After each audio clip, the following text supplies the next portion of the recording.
Hello everyone, I am Diksha Kaushal and हम लोग आज जो पढ़ने वाले हैं वो है हमारी साइकेट्री के दो बहुत ही इंपॉर्टेंट एंड दो बहुत ही इंटरेस्टिंग टॉपिक्स, साइकोसिस and neurosis.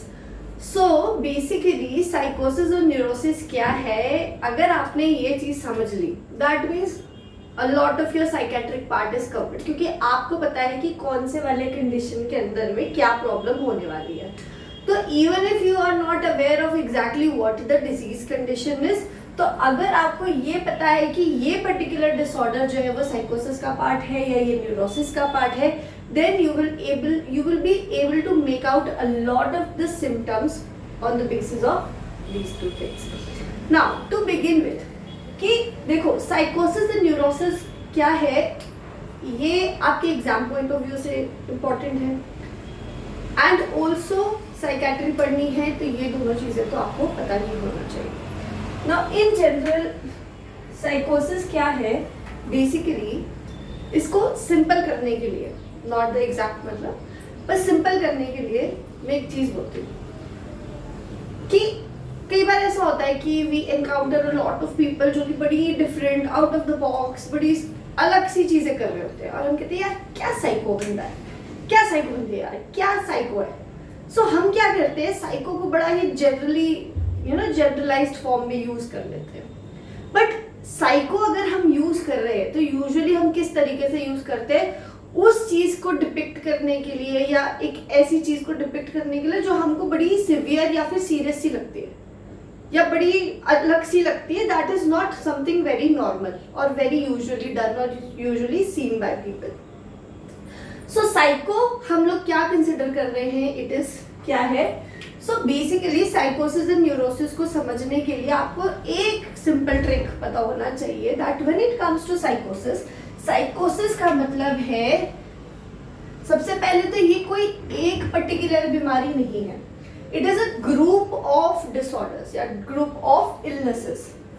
So these are group of illnesses. ना अगर आप साइको की बात कर रहे हो, अब हमने क्या बोला, साइको हम किसको बोलते हैं, जो बड़े आउट ऑफ द बॉक्स, बड़ा अनयूजुअल, बड़ा स्ट्रेंज, बड़ी सीरियस सी कंडीशन या फिर सिम्टम शो कर रहा है। तो severe, so group of illnesses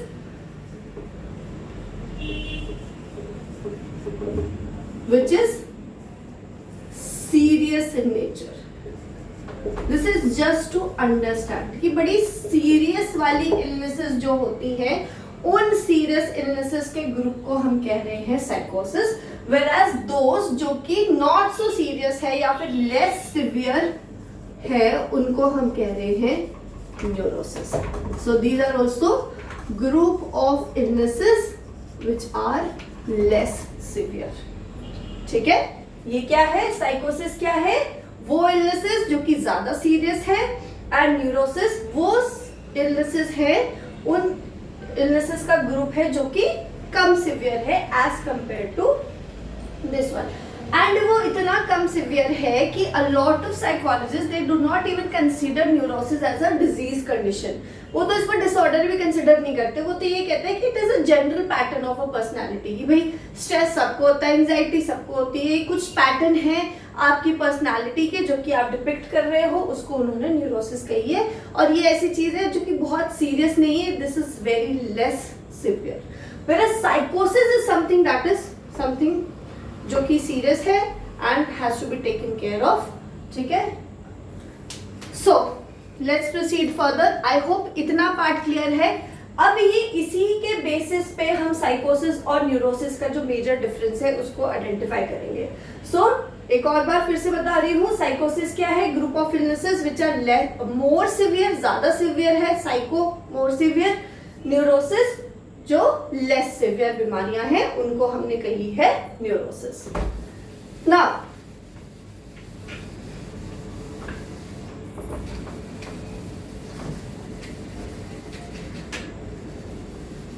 तो अगर हमसे कोई साइकोसिस और न्यूरोसिस के बारे में पूछता है तो हमारे दिमाग में सिर्फ एक ही चीज आती है यार कि साइकोसिस में क्या है, हेलुसिनेशन प्रेजेंट है, डिल्यूजन प्रेजेंट है, और न्यूरोसिस में ये दोनों चीजें प्रेजेंट नहीं है। लेकिन as mentioned on my Instagram reel as well, I had told specifically that neurosis and psychosis is more than hallucinations, more than just hallucinations and delusion. तो वो क्या चीजें हैं? Now we are going to take one by one. The first thing that we are going to discuss is insight. Insight का क्या मतलब है? In plus sight. इनका क्या मतलब है? अंदर. साइट का मतलब देखना. दैट मीन्स अपनी आप को देखना, सेल्फ इंट्रोस्पेक्शन, कि आप अपने बारे में अवेयर हो. You are aware of your problems. Now अगर आप साइकोसिस की बात करते हो, जिसको हम कह रहे हैं कि ये बड़ी सीरियस कंडीशन है, और न्यूरोसिस की जो कि लेस सीरियस है या फिर लेस सिवियर है, तो ऐसी परेशानी जो कि बहुत ही सीरियस है, जहाँ पे मरीज जो है बड़ा ही सीरियस सिचुएशन में है, तो क्या उसको पता होगा? क्या वो अवेयर होगा अपने बारे में? Will he be aware of his own symptoms और will he be aware of his illness? No. क्यों? सीरियस है ना भाई सीरियस बंदा है. तुम ये सोचो कि सीरियस आदमी है और वो आईसीयू में पड़ा हुआ है, तो जो आईसीयू में बंदा है, वेंटी में बंदा है, क्या उसको पता है कि उसके साथ में क्या हो रहा है, क्या नहीं हो रहा है? सिमिलरली तुम साइकोसिस को सोचो कि एक बंदा वेंटी पे, मतलब नॉट एग्जैक्टली वेंटी पे, जस्ट एक रेफरेंस के लिए, ठीक है? तो ऐसा बंदा जो कि बड़ा ही सीरियस है, तो क्या उसको पता होगा कि उसके साथ में क्या हो रहा है, क्या नहीं हो रहा है? क्या उसको अपने सिम्टम्स की अवेयरनेस होगी? नहीं होगी. So when it comes to insight, in psychosis this insight is absent, whereas neurosis में क्या है? ये insight जो है वो present होगी. Now I'll give you an example. अगर आप बात करते हो एक मूवी की, जैसे भूल भुलैया, हमने उसके बारे में ही एग्जाम्पल लिया था, तो जब भी हम साइकोसिस की बात करेंगे तो अपने दिमाग में भूल भुलैया की विद्या बालन ले लेना, और न्यूरोसिस में अपने दिमाग में NH10 की अनुष्का शर्मा ले लेना, या फिर फोबिया की राधिका आप्टे ले लेना. ना साइकोसिस में इनसाइट एब्सेंट बता रहे हैं. भूल भुलैया में विद्या बालन की इनसाइट कैसे एब्सेंट थी? कोई भी प्रॉब्लम थी या जो भी वो कर रही थी, क्या वो अवेयर थी? क्या उसको पता था कि ये प्रॉब्लम उसकी अपनी प्रॉब्लम है, ये कोई मेंटल इलनेस है जिससे वो सफर कर रही है? नहीं. वो क्या करती थी? कुछ भी होता था वो प्रोजेक्ट कर देती थी उसको अमीषा पटेल के ऊपर, राधा के ऊपर, कि ये राधा ने किया है. शी वॉज नॉट अवेयर कि वो किसी मेंटल इलनेस से सफर कर रही है, उसे नहीं पता था. तो व्हाट इज दैट? इनसाइट जो है इस आदमी की, इस पेशेंट की एब्सेंट होगी व्हेन इट कम्स टू साइकोसिस. वेयरएज न्यूरोसिस, जैसे आप फोबिया में बात करो, तो फोबिया में Radhika Apte she is very well aware कि उसको फोबिया है, उसको डर है, वो बाहर नहीं जा सकती है, लेकिन she is very well aware कि क्या हो रहा है, क्या नहीं हो रहा है. ठीक है, उसके अंदर अवेयरनेस प्रेजेंट है, इनसाइट प्रेजेंट है उसके अंदर में. ठीक है, समझ आ रही है? इनसाइट का मतलब खुद की अवेयरनेस, कि अपनी इलनेस के बारे में जानकारी होना. लाइक राधिका आप्टे को थी, या फिर अनुष्का शर्मा को पता था कि उसको एंजाइटी की प्रॉब्लम है, या उसको पैनिक अटैक्स आ रहे हैं. ठीक है, so insight is present when it comes to neurosis और एब्सेंट है व्हेन इट कम्स टू साइकोसिस. First difference.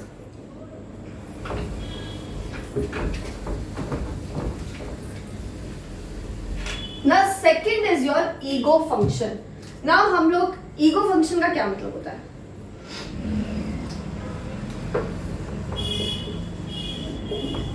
ईगो का मतलब होता है सेल्फ. फंक्शन का मतलब काम करना, है ना, खुद के फंक्शंस. सो अगर आप ईगो फंक्शन, सेल्फ फंक्शंस, सो अब इसका क्या मतलब है? ईगो फंक्शन का मतलब है कि वो मेंटल प्रोसेसेस जो कि आपको खुद के फंक्शंस को और इफेक्टिवली कैरी आउट करने में हेल्प कर रही है. ठीक है, ये वो मेंटल प्रोसेसेस हैं जो कि आपको खुद के फंक्शन सही से कैरी आउट करने में हेल्प करती है ना. कोई भी ऐसा आदमी, ठीक है, जो कि साइकोसिस से सफर कर रहा है, जिसको आप सिवियर बीमारी बता रहे हो, जो कि बहुत सीरियस है, तो क्या ऐसा आदमी खुद के फंक्शन सही से कैरी आउट कर पाएगा? नहीं कैरी आउट कर पाएगा. सो अगर आप ईगो फंक्शन की बात करते हो, तो इन साइकोसिस this ego function is absent और इम्पेयर्ड, नॉट एब्सेंट. इम्पेयर्ड है Whereas न्यूरोसिस जिसको आपने लेस सीरियस कंडीशन बताया या फिर लेस सिवियर कंडीशन बताया, या कुछ साइकोलॉजिस्ट है जो कि इसको प्रॉब्लम भी नहीं बता रहे हैं, तो क्या ऐसी सिचुएशन में आदमी के खुद के फंक्शंस करने की जो कैपेबिलिटी है क्या वो अफेक्ट होगी? नहीं होगी। So when it comes to neurosis, ego functions जो है वो क्या है? इंटैक्ट है या फिर दे रिमेन अनइम्पेयर्ड। समझ आ गई? So first one was insight. Insight का मतलब अवेयरनेस ऑफ सेल्फ इलनेस, खुद की इलनेस या अपने सिम्टम्स के बारे की awareness, which is absent in साइकोसिस, और न्यूरोसिस में it is present. Ego function क्या है? खुद के फंक्शंस कैरी आउट करने की जो कैपेबिलिटी है, that capability is ego function. साइकोसिस which is more severe problem, more serious condition, यहाँ पर ईगो फंक्शन जो है वो इम्पेयर्ड होगा। वेरास न्यूरोसिस जो कि लेस सीवियर है, यहाँ पर ईगो फंक्शंस जो होंगे अनअफेक्टेड रहेंगे। समझ आ गई? आई होप इतना क्लियर है। Now we are proceeding follow.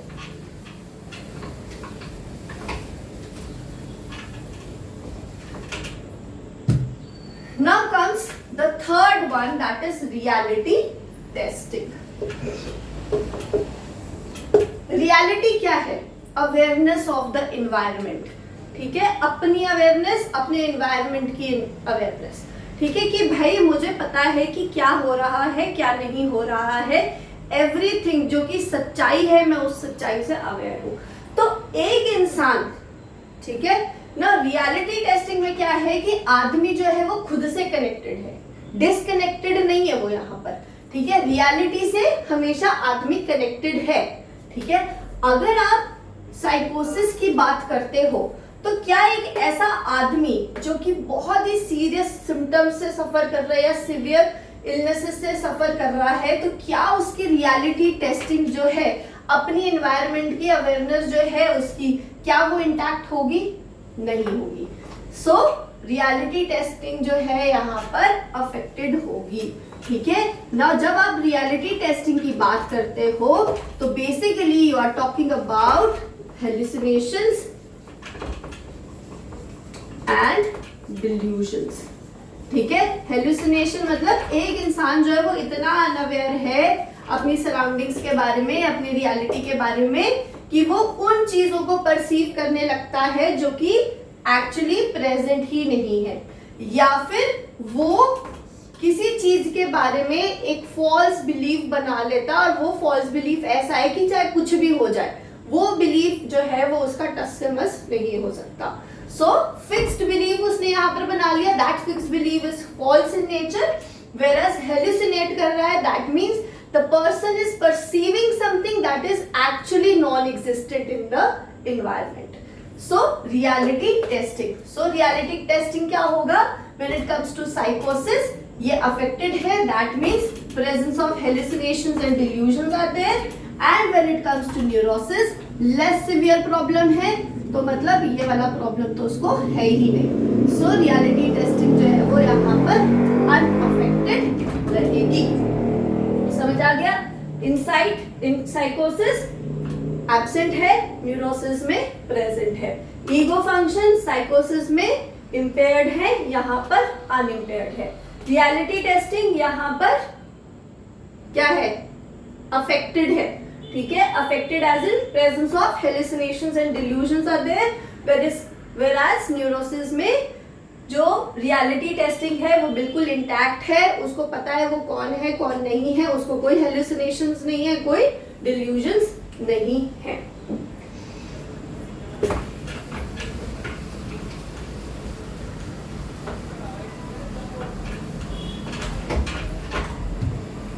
Now comes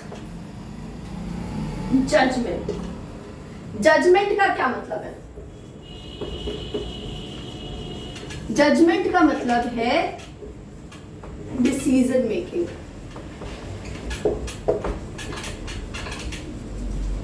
decision making का क्या मतलब है कि कोई डिसीजन ले सकते हैं हम अपने, है ना, कोई भी डिसीजन लेने की जो एबिलिटी है, क्या वो एबिलिटी जो है वो साइकोसिस के मरीज में होगी? ना। एक एग्जाम्पल देते हैं, भूल भुलैया वाला एग्जाम्पल लेते हैं, है ना। उसमें विद्या बालन है, जब वो आते हैं बड़ी अनयूजुअल हरकतें होती हैं, है ना, बड़ी अनयूजुअल से सिचुएशंस क्रिएट होते हैं, कहीं कुछ हो जाता है, कहीं कुछ हो जाता है। So everybody in the family they are suggesting her कि चलो हम लोग जो है वो दूसरे वाले घर पे चलेंगे, this is not a safe place. तो वो क्या कर रही है, she is like very stubborn, वो एकदम से जिद पे अड़ गई है कि नहीं नहीं हम तो यहीं पर ही रहेंगे, कुछ नहीं है मंजुलिका वजुलिका, हम यहीं पर ही रहेंगे। And she somehow convinces her husband also and they stay back at the वो हॉन्टेड महल में या उस जगह पे जो कि प्रॉब्लमैटिक है। नाउ व्हाट इज दैट कि सब लोग उसको समझा रहे हैं, yet she is not able to take a right decision. Now decision वो ऐसा ले रही है जिससे हर कोई अफेक्ट है, दैट मीन्स हर जजमेंट इज अफेक्टेड। या फिर एक और example from the same movie. Now actually Shiney Ahuja क्या है, उनका हस्बैंड है इस मूवी में। नाउ वो क्या कर रही है, मंजुलिका अपने आप को समझ रही है, वो डिल्यूजनल है, यहाँ पर उसको ये लग रहा है कि वो मंजुलिका है। नाउ उनका ये जो डिल्यूजन है, उनका ये जो प्रॉब्लम है वो इतना ज्यादा बढ़ जाता है कि in the end, towards the end of the movie, वो क्या करती है कि she is not even aware कि this person in front of me is my husband and she actually tries to kill her, not kill him. वो क्या करती है, मारने की कोशिश कर रही है ना, मार ही देती है। एक्चुअली वो तो सामने एक पुतला रखा है जिसको वो मार रही है, लेकिन किसको समझ के मार रही है, वो शाइनी आहूजा को समझ रही है। लेकिन शाइनी आहूजा को वो कौन समझ रही है, वो राजा समझ रही है जिसने उसके लवर को मारा था। तो यहाँ पर क्या है कि जजमेंट जो है वो अफेक्टेड है। ऑल्सो यहाँ पर एक इंसाइट वाला भी आपको यहाँ पे एक रेफरेंस मिल जाएगा कि उसको अवेयरनेस ही नहीं है, ठीक है। सो डिसीजन मेकिंग जो है वो अफेक्टेड होगी। कहाँ पर अफेक्टेड होगी, उस प्रॉब्लम में या उस कंडीशन में जो कि ज्यादा सीरियस है। ज्यादा सीरियस कौन सी कंडीशन है, साइकोसिस। सो when it comes to साइकोसिस, this judgement और decision making is impaired, whereas in neurosis this decision making remains unaffected.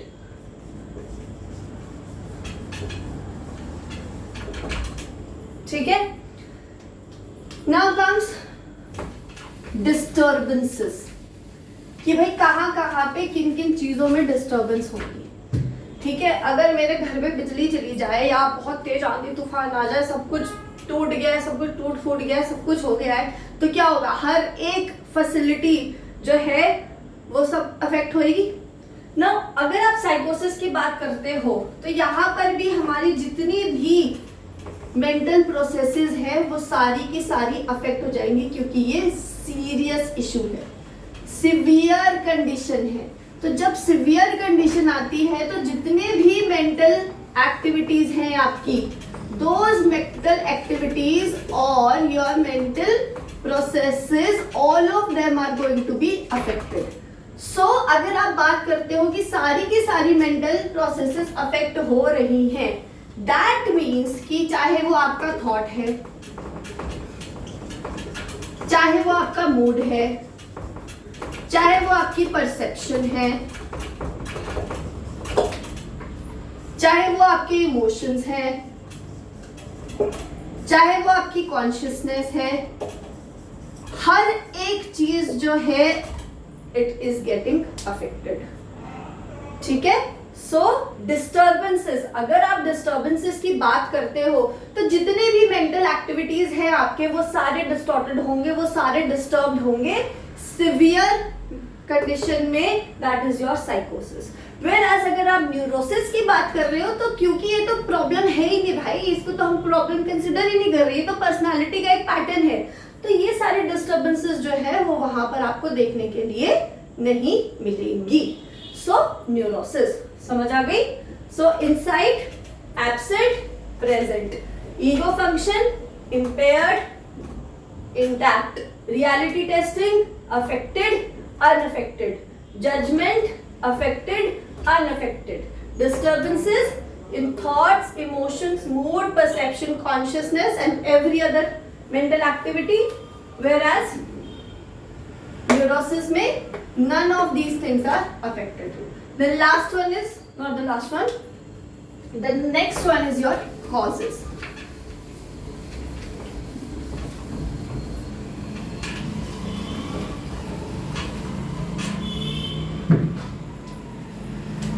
Causes की बात करते हो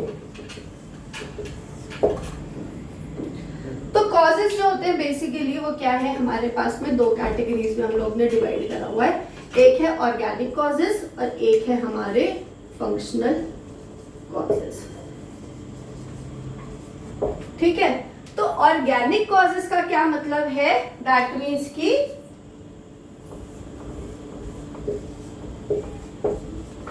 पैथोजेनिक कॉजेस, कोई मेडिकल कंडीशन है या those causes which are known to us.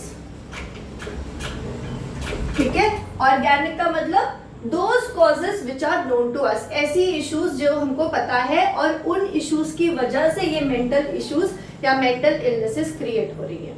Now that can be your medical problem, that can be your surgical problem or any problem, any pathogenic cause that is known to us is your organic cause, and functional causes are basically your stress, anxiety, आपके psychological जो part है आपका, that is your functional causes. So अगर आप psychosis की बात करते हो, so क्योंकि ये serious issue है, serious problem है, तो सीरियस प्रॉब्लम है तो भैया यहाँ पर तो ये एक चीज से तो नहीं होने वाली है, तो अपने साथ में सब चीजें लेके चलती है। एक प्रॉब्लम से तो मेरा काम नहीं बनने वाला, तो ये क्या कहती है, भाई मैं तो जितनी दुनिया की दिक्कतें हैं, जितने कारण हैं, मैं वो सारे कारण साथ में लेके चलूंगा और तब मैं साइकोसिस बनूंगा। सो साइकोसिस serious issues arising from known causes and unknown causes, organic known causes, functional unknown causes. Unknown मतलब साइकोलॉजिकल कॉजेस। ठीक है, then comes neurosis. So neurosis क्या है, क्योंकि ये लेस सिवियर है, so we are taking only the और it is occurring only because of the unknown reasons और the functional causes. No organic cause has to do anything with this. ठीक है, neurosis किससे ओरिजिनेट हो रही है, सिर्फ और सिर्फ साइकोलॉजिकल फैक्टर्स की वजह से, स्ट्रेस है, एंजाइटी है, ठीक है, इन सब चीजों की वजह से। वेयर साइकोसिस जो है ये फंक्शनल कॉजेस तो है ही है, उसके साथ में ऑर्गेनिक कॉजेस भी हैं जो कि साइकोसिस को लीड कर रहे हैं। ठीक है, देन कम्स योर